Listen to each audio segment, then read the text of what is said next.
extremely honored to have Minister Suahasil with us today, particularly because this will be a momentous G20.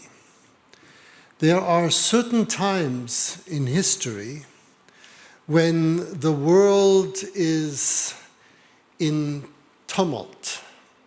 And the last time we had significant disruption was 2008, 2009. And there, the G20 moved up to the mark. There was veritable leadership. And now we have an equally significant time of disruption. And when Indonesia came up with its motto for the G20, recover together, recover stronger, I am sure that you had not anticipated the size of the disruption that you would face. And although you had three important planks for your activities, the health architecture, digital transformation, and energy transition, a number of other really important problems have arisen: supply chain disruption, inflationary pressures rising, food and energy security issues, all in a time of geopolitical conflict. And therefore, it is of particular importance to hear the voice of Indonesia in the G20 and to understand the direction of leadership. And therefore, we are very privileged to have you here and very much here in this hall as well as on screens around the world to hear what you have to say. Please, Minister Suahasil.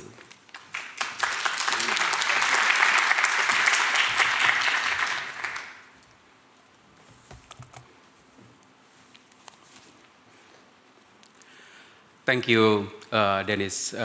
Distinguished colleagues, participants, ladies and gentlemen.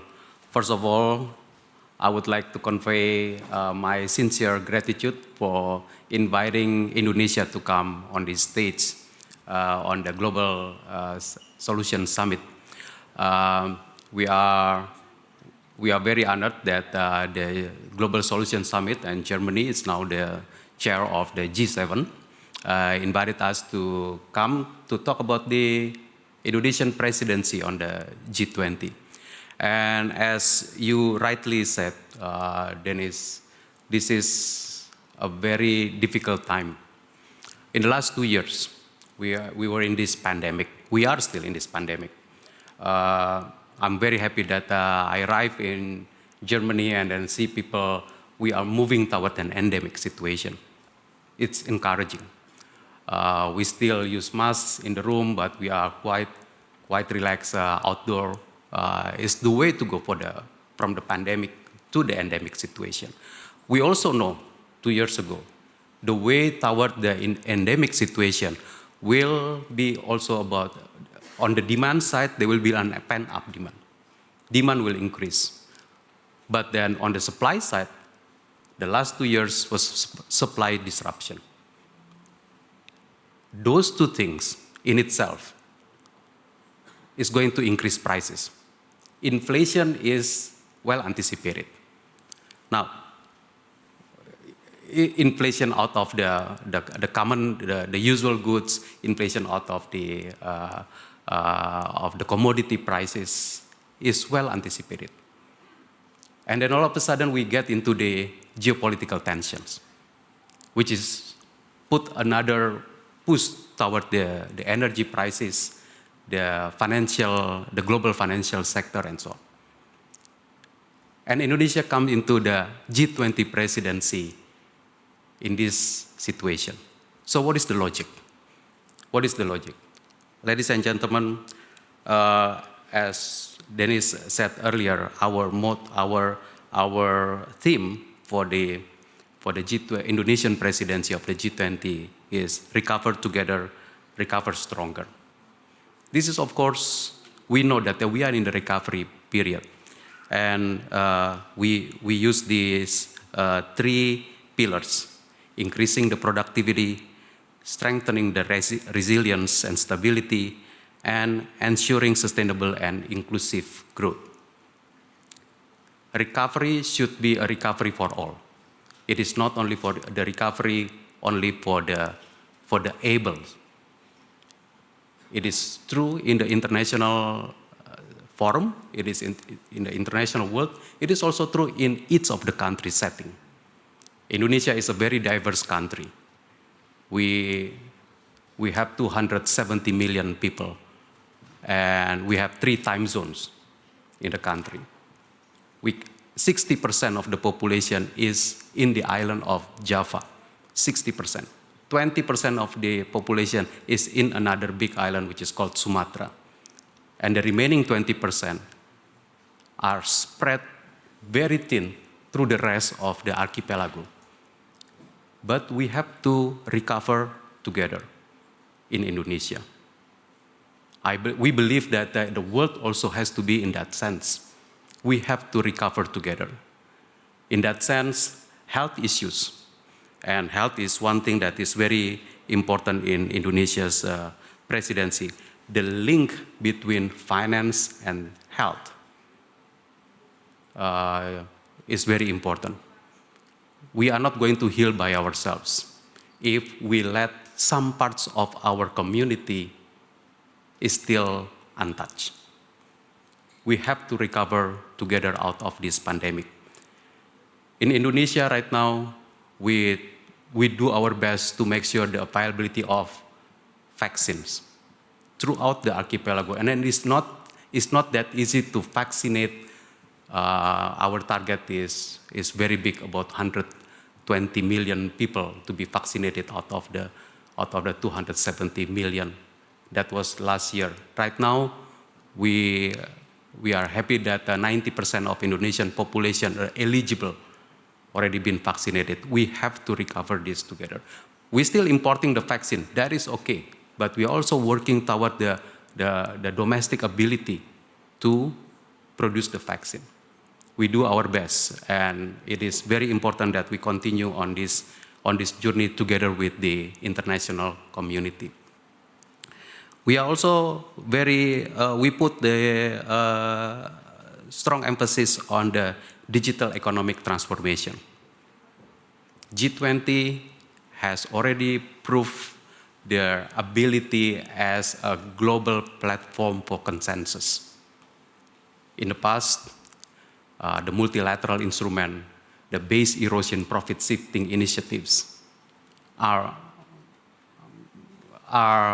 consensus that are made by the instructions of the G20 meetings, conducted by the OECD, but of course, G20 meetings has a very strong instruction in order to make sure that we are moving toward the right direction. And we believe that G20 can continue should continue as a platform for this consensus building among the sovereign countries.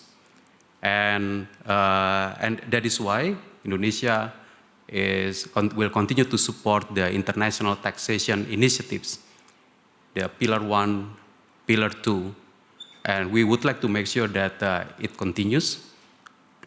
The agreement continues to take its form.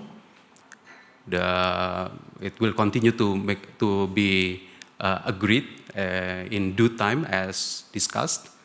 And we would like to make sure that the discussions continue. The most important job of a presidency is to make sure that the discussion continues. And it is very important that we have to make sure this continue in a constructive way. Nevertheless, another important thing for Indonesia is the energy transition. And we talk a lot about this energy transition and green. This is our future. I can say that finance and health is more like a short-term issue that we have to deal with. Of course, it has long-term repercussions on the way we continue to develop our health sectors.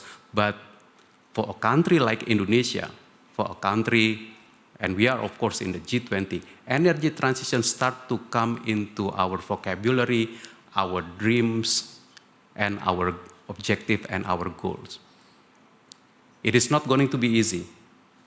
Indonesia is a developing country, and in the last 2 years, we were hit by the COVID.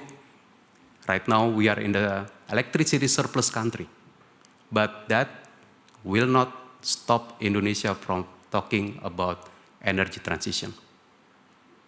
Thinking about how can we, in the medium and long term, replace our coal power plant and then replace them with the renewable energy.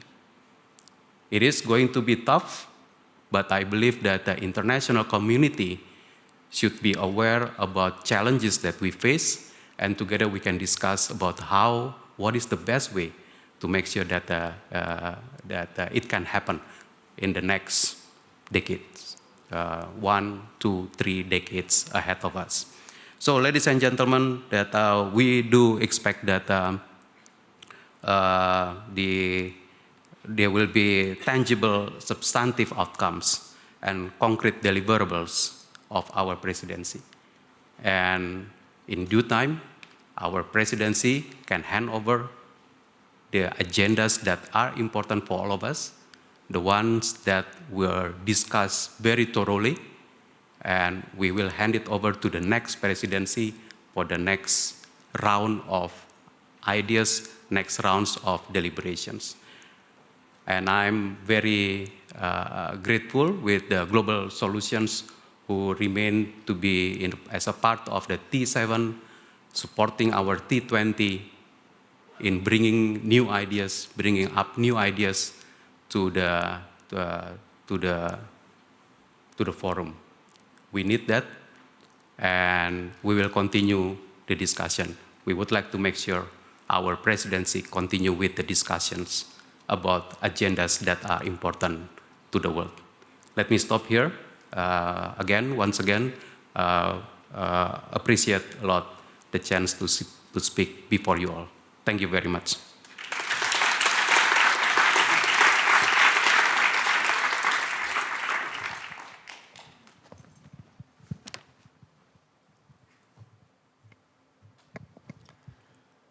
Thank you very much, Minister Suahasil. I have one question that I would like to ask you, which is, how do you think the G20 and the G7 should best interact to meet the goals that you have just outlined?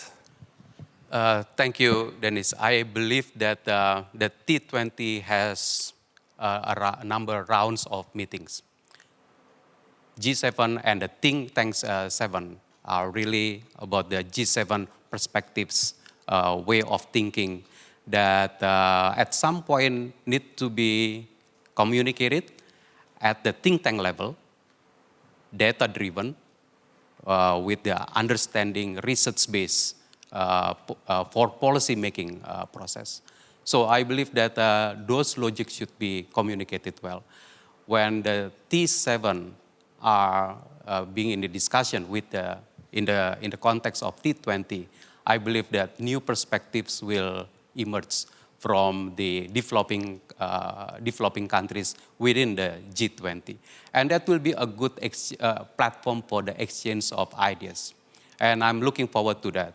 We are very close to our T20 group in Indonesia who is managing this. And I believe that they speak a lot about ideas and something like probably from their side they use T20 as a sounding board of the big ideas that we have. Dennis. Thank you very much indeed. Thank you.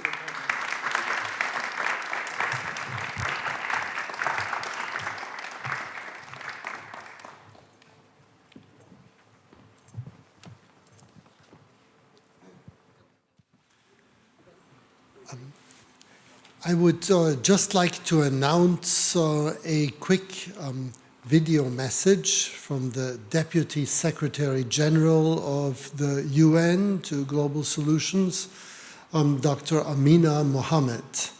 Please. Ladies and gentlemen, I'm pleased to join you today on behalf of the Secretary-General. At the halfway mark of the 2030 Agenda's implementation, a dangerous and growing divergence now threatens development prospects. The COVID-19 pandemic has exacerbated inequalities among and within countries, in part due to vaccine and fiscal inequities that are not only leaving but pushing developing countries behind. At the same time, more frequent and intense climate-related shocks pose a growing threat to the development prospects of vulnerable countries. In 2022, the outlook for the world economy remains highly fragile amid a rising inflation rates, the ongoing pandemic, and emerging geopolitical crises, in particular the evolving crisis in Ukraine and its implications over energy and food prices. These challenges require us to stand together and work in solidarity as suggested by the Secretary-General in his Common Agenda report to build a truly resilient, fair and sustainable world. Our Common Agenda encapsulates the Secretary-General's vision for a strong multilateral system, one able to generate the systemic changes required to link economic prosperity with social and environmental well-being. Drawing on the recommendations of the report, the following areas call for urgent action. First, supercharging just transitions in our food systems and energy. Building sustainable and resilient food systems everywhere is urgent, as we can see from the impacts of the Ukraine crisis causing skyrocketing wheat prices. These transitions will depend on partnerships at a scale never before witnessed. Solutions for more sustainable food systems would have significant impacts on improving food security, better health and nutrition outcomes, reducing emissions and protecting our planet's biodiversity. We must seize the opportunities offered by renewable energy. Fossil fuels are a dead end for our planet, for humanity, and for our economies, and we must make peace with nature. The latest IPCC report is an atlas of human suffering, to quote the Secretary-General. We must urgently scale up and speed up investments in the protection of people and ecosystems on the front lines of the climate crisis. Second, renewing the social contract. This means securing effective and adequate public investment in people, in social protection systems, in transformed education systems, in universal health coverage, and in decent work. It means tackling discrimination, intolerance, and the power imbalances at the root of gender inequality.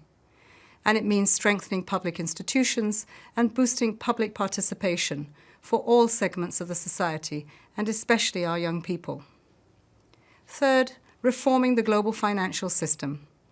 That means tackling weaknesses in the international debt architecture to avoid a global debt crisis, addressing financing gaps and boosting liquidity to respond, recover, and stimulate growth, and aligning public and private financing flows to drive a support and a just transition to a low-carbon world.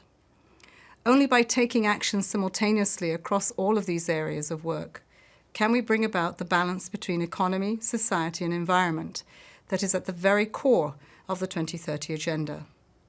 Your ideas and leadership are essential. I wish you a fruitful discussion, and I look forward to the innovative policy solutions this summit will propose. Thank you.